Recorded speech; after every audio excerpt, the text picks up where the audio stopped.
আমি নাম বলবো না, একজনকে জিজ্ঞেস করেছিলাম, ভাই আইন শৃঙ্খলায় যারা নিয়োজিত নাম বললে চাকরি থাকবে না।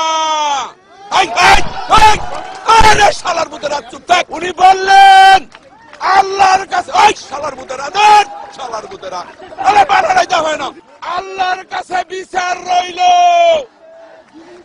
ও ভাই স্লোগান দেন না, এবং স্লোগান দিয়ে মেলাম, এবং এইরকম বিচার আল্লাহ সহ্য করবে না। যার ওই তুমি ঠিক সুদাও কেন শালার পুত ভোট দেন আবার ঠিক সুদাও। সবাই হাত তোলেন, ওই শালার ভিতরে মুনাজাত কর, মুনাজাত কর, পুরো শালার ভিতরে মুনাজাত কর।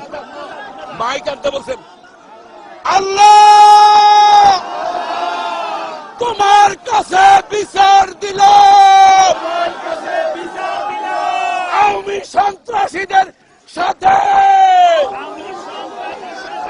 ওই ওই এটা করে কোনদিন মনে মনে খুবই শালা কালেমা তাইয়্যিব লা ইলাহা ইল্লাল্লাহু মুহাম্মাদুর রাসূলুল্লাহ। আপনারা সবাই বাড়ি যান, শনিবার হরতাল হরতাল হরতাল।